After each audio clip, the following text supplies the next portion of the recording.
రీసెంట్గా జరిగిన పహల్గామ్ దాడికి వ్యతిరేకంగా కాశ్మీర్ ముస్లింస్ నిరసనలు తెలుపుతున్నారు. నిజంగా ఇందులో ప్రేమ, హిందువులపై గౌరవం ఉన్నాయా?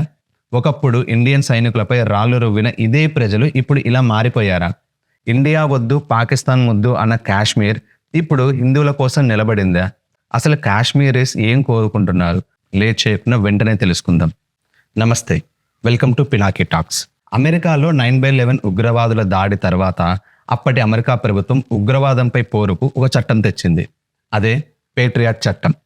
సెప్టెంబర్ 11, 2001లో జరిగిన టెర్రరిస్టు దాడుల తరువాత అమెరికా భద్రతా వ్యవస్థ బలహీనంగా ఉందని భావించి ఉగ్రవాదులను త్వరగా గుర్తించటానికి, ఆపటానికి, విచారణ చేయటానికి ప్రభుత్వం ఈ చట్టాన్ని తీసుకొచ్చింది. దీనిలో భాగంగా టెలిఫోన్స్, ఇంటర్నెట్, బ్యాంక్ ట్రాన్సాక్షన్ వంటి వాటిపై నిఘా పెట్టింది. అనుమానం ఉన్న వారి కాల్స్, ఈమెయిల్స్, బ్రౌజింగ్ హిస్టరీని కూడా ట్రాక్ చేసింది. కోర్టు ఆదేశం లేకుండా సమాచారాన్ని సేకరించే అధికారం కూడా అక్కడి ఫెడరల్ ఏజెన్సీలకు ఇచ్చారు. ఉగ్రవాద అనుమానితులను ఎక్కువ కాలం అరెస్ట్లో ఉంచే అధికారం కూడా అప్పుడు లభించింది. ఇవన్నీ మరోసారి అమెరికాపై ఎటువంటి ఉగ్రవాద దాడులు జరగకుండా ముందస్తు చర్యలో భాగంగా తీసుకునే నిర్ణయం. ఇది పేరుకే ఉగ్ర వ్యతిరేక చట్టం. ఇందులో ఎక్కువగా అనుమానితుల జాబితాలో ఉన్నది ముస్లిమ్స్.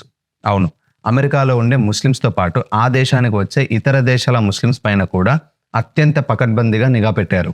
ముస్లిమ్స్ మాత్రమే కాదు, వారు మసీదులు, ముస్లిమ్స్ మీటింగ్స్, పండుగలు, కుటుంబ వేడుకల్లో సీసీ కెమెరాస్తో నిఘా పెట్టారు. ఇప్పటికే అమెరికాలోని ముస్లిం జనాభాలో ఒక తరం నిఘా నీడలో బ్రతికిందని చెప్పాలి. ఇలాంటి కఠిన చట్టం తరువాత మళ్ళీ ఇప్పటి వరకు అమెరికాలో అలాంటి ఉగ్రదాడి జరగలేదు. ఎందుకంటే ఇప్పటికీ అమెరికాలో ప్యాట్రియాట్ యాక్ట్లోని కొన్ని అంశాలు అమల్లో ఉన్నాయి. ఇక మన పొరుగు దేశమైన చైనాలో మసీదులు గవర్నమెంట్ ఆఫీసుగా మారిపోతున్నాయి. ముస్లిమ్స్ తమ మత ఆచారాలను కూడా ఆచరించలేరు. అక్కడి గవర్నమెంట్ నిర్దాక్షిణ్యంగా ముస్లిమ్స్ను అణచివేస్తుంది. అయినా ఏ ఒక్క ఇస్లామిక్ దేశం చైనా గురించి మాట్లాడదు. ఎప్పుడో 1-6 స్టేట్మెంట్స్ తప్ప చైనాను ఏమీ అనలేకపోతున్నాయి. The Chinese Communist Party is shutting down hundreds of mosques in Ningxia and Gansu provinces. This Sinicization of Islam is being called Operation Consolidation. చైనాలో ఈ అణచివేత గురించి మన 15 మినిట్స్ ఓవైసీ బ్రదర్స్ నోరు మెదపరు. ఎందుకంటే అలా మాట్లాడితే వారి ఇంట్లో ఉన్న మూటలు ఖాళీ అవుతాయి. చైనా ఈ విధానం గురించి ఏం చెప్తుందంటే, మా దేశ ప్రజలు ఉగ్రవాదం బారిన పడకూడదు, ఈ దేశంలో ఉగ్రవాదానికి చోటు లేదు అని. ముస్లిమ్స్ పైన అణచివేతకు ఉగ్రవాదానికి సంబంధం ఏమిటో చైనా చెప్పినంత సూటిగా మరెవరూ చెప్పలేదు. అర్థమయ్యే వారికి అర్థమయ్యే ఉంటుంది. ఈ రెండు దేశాలు తీసుకున్న చర్యల ఫలితంగా ఇప్పటి వరకు అమెరికా, చైనాలో ఒక్క ఉగ్రదాడి కూడా జరగలేదు. భారతదేశంలో గోకుల్ చాట్ బాంబ్ బ్లాస్ట్, పార్లమెంటుపై దాడి, పుల్వామా అటాక్, ముంబై అటాక్స్, జమ్మూ, కాశ్మీర్, పూంచ్, నందిమార్గ్, ఉదంపూర్, ఉరి, శ్రీనగర్, ఇలా ఒక ప్రదేశంలో కాదు, ఒక సందర్భంలో కాదు, భారతదేశంలో టెర్రరిస్ట్ అటాక్స్ జరగని ఒక్క రాష్ట్రమైనా ఉందా అనేలా దాడులు జరుగుతూనే ఉన్నాయి. ఎప్పటికప్పుడు శాంతి చర్చలు, కాల్పుల విరమణ ఒప్పందాలు, ప్రపంచ దేశాల నిరసనలు, మిత్ర దేశాల అండదండలు, ఇవేవి ఉగ్రవాద దాడులను ఆపలేకపోతున్నాయి. పోతున్న ప్రాణాలు పోతూనే ఉన్నాయి.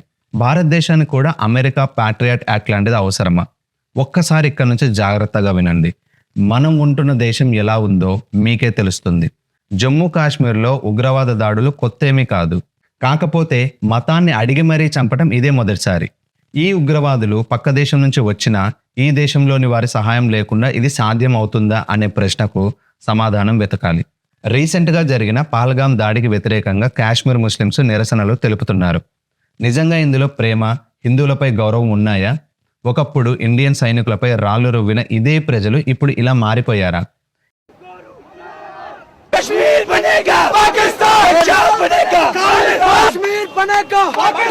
ఇండియా వద్దు, పాకిస్తాన్ వద్దు అన్న కాశ్మీర్ ఇప్పుడు హిందువుల కోసం నిలబడిందా?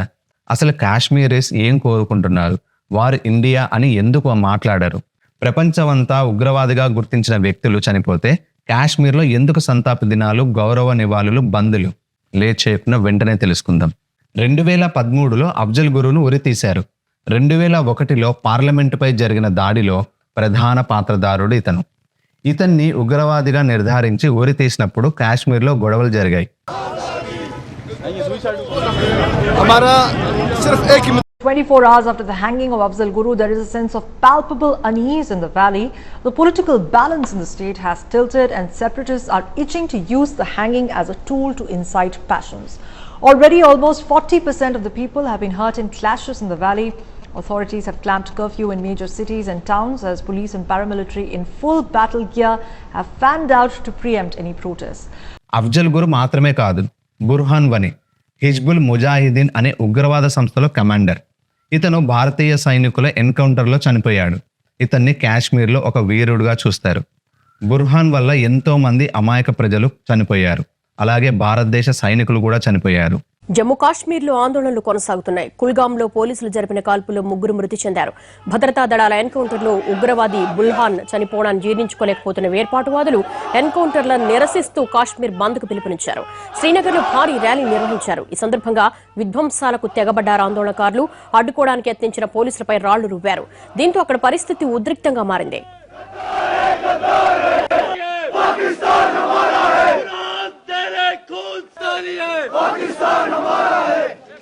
Since Burhan Wani died, Kashmir has faced some of its worst times in living memory. Protests have shaken the region and there have been violent crackdowns. More than 90 people have been killed in clashes, thousands injured and nearly 8,000 others put in prison. అయినా కాశ్మీర్లో అతనొక hero. ఇలా టెర్రరిస్టులను హీరోలుగా చూడకుండా ఉంటే కాశ్మీర్ ఇంకోలా ఉండేది. మరి ఇలాంటి కాశ్మీరీస్ ఇప్పుడు పహల్గాం దాడికి వ్యతిరేకంగా నిరసనలు చేస్తున్నారు. ఎందుకంటే ఆర్టికల్ 370 రద్దు తర్వాత కాశ్మీర్లో టూరిజం బాగా పెరిగింది. ఇప్పుడు కాశ్మీర్లో చాలా మందికి టూరిజం జీవనాధారం. The guns have fallen silent on the line of control between India and Pakistan for over 2 years now. And after these peaceful years, the government of Jammu and Kashmir, along with the Department of Tourism, have opened many areas close to the line of control for tourists and visitors. అక్కడికి వచ్చే టూరిస్టులలో ఎక్కువగా హిందువులే ఉంటారు. ఇప్పుడు దాడి జరిగింది కూడా హిందువులపైనే. కాశ్మీర్లో జరిగిన ఈ దాడి వల్ల మొదటగా టూరిజం దెబ్బతింటుంది. ఇప్పుడు కొంచెమైనా అర్థమయ్యి ఉంటుంది ఈ నిరసనలు ఎందుకు అని. ఆర్టికల్ 370 రద్దు తర్వాత కాశ్మీర్లో జరిగిన మొదటి ఎలక్షన్స్కు ముందు ఒక జర్నలిస్ట్ చేసిన గ్రౌండ్ రిపోర్ట్లో కాశ్మీరీస్ తమ దేశభక్తిని, హిందువులపై తమ ప్రేమను ఎలా చెప్తున్నారో ఒకసారి చూడండి. गुरु को बेगुनाह मानते हैं। तो देखिए, हम वो भी कहते हैं, मैं कह रहा हूँ वाकई अब्दुल गुरु बेगुनाह ही थे, बेगुनाह ही थे। उसने उसका कोई हिस्सा किरदार ही नहीं था उस जो पार्लियामेंट में अटैक हुआ। पैसे पहुंचाएं और तमाम तरीके की चीजें की। या हमारा हम मुस्लिम है यहाँ पर, यहाँ हिंदू राज नहीं चलेगा। यहाँ हिंदू से यहाँ हिंदू कोई मसला नहीं चाहिए। हिंदुओं से दिक्कत है कुछ? हाँ, यहाँ पर हिंदू राज किस लिए है? हम मुसलमान हैं यहाँ पर, ये हमारा धरती है। और अगर मान लीजिए कोई आपके गांव में कोई मंदिर बनाए तो फिर हमारी मिसाल हमारे यहाँ आंगन में जमीन में वो ठीक नहीं है, हम उसको जलाएंगे और क्या करेंगे? मंदिर को जलाएंगे आप? और क्या करेंगे? बुरहान वानी का नाम सुना है? हाँ, आप उसको शहीद मानते हैं? और क्या? शहीद है? हाँ, और क्या? ये जो आपको आर्मी ऑफिसर्स दिख रहे हैं, इन कितने सारे आर्मी ऑफिसर्स को मारा उसने? ये भी शहीद जाते हैं अपने देश के लिए, वो भी शहीद जाते हैं। तो बुरहान किसके लिए शहीद है? वो भी कौम के लिए शहीद हो गए। దేశంపై, దేశ ప్రజలపై దాడులు చేసిన అఫ్జల్ గురు, బుర్హాన్ వనీ లాంటి వారు అసలు ఏ తప్పు చేయలేదు. వారు వారి పని చేశారంతే. ఎన్నో సంవత్సరాలుగా ఇలాంటి మానసిక స్థితిలో ఉన్న కాశ్మీరీస్లో సడన్ గా ఇలాంటి పరివర్తన ఎలా సాధ్యం? ఆ ప్రాంత ప్రజలే కాదు, వీరి ఫ్యామిలీస్ వీరి గురించి ఏం చెప్తుందో కూడా ఒక్కసారి చూడండి.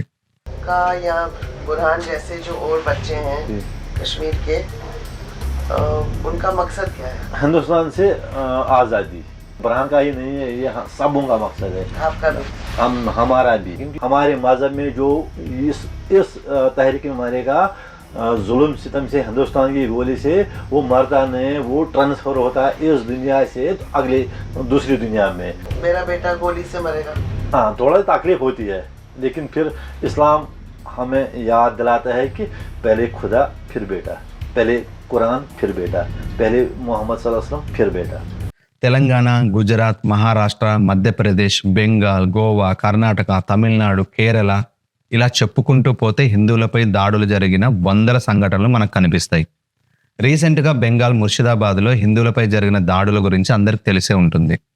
దాడులను తట్టుకోలేక దాదాపు 500 కుటుంబాలు ఇళ్ల నుంచి పారిపోయి ఒక స్కూల్లో తలదాచుకున్నాయి. అక్కడి సీఎం మమతా బెనర్జీ ఒక్కసారి కూడా బాధితులను పరామర్శించలేదు, పట్టించుకోలేదు. ఇటువంటి సంఘటనలు దేశవ్యాప్తంగా జరుగుతూనే ఉన్నా కూడా ఒక్క చోట ఒక్క నిరసన కూడా ముస్లిం వర్గం చేపట్టలేదు. కానీ ఇప్పుడు మాత్రం పహల్గాంలో హిందువులపై జరిగిన దాడులకు వ్యతిరేకంగా ఇలాంటి నిరసనలలో మర్మం ఏమిటో కాశ్మీర్ చరిత్ర తెలిసిన ఏ ఒక్కరికైనా కొత్తగా అనిపించదు. ఒక పక్క దేశం అతిపెద్ద ఆర్థిక వ్యవస్థ కలిగిన దేశంగా ఎదుగుతోంది. యూనికార్న్ సంస్థలు నెలకొల్పగలుగుతున్నాం.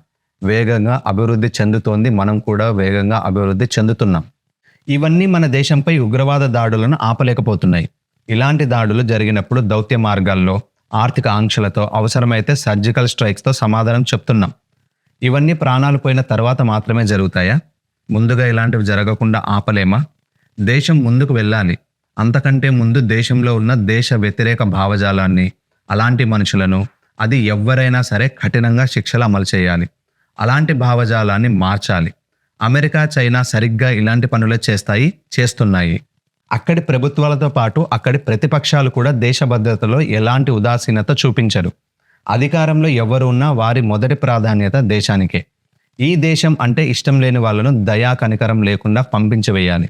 దేశ భద్రతకు, హిందువుల భద్రతకు కఠిన చట్టాలు చాలా అవసరం. ఇకనైనా కుల రాజకీయాలకు దూరంగా ఉండి హిందువులు సంఘటితంగా పోరాడతారని ఆశిస్తూ జై హింద్. మరో టాపిక్తో మళ్ళీ కలుద్దాం.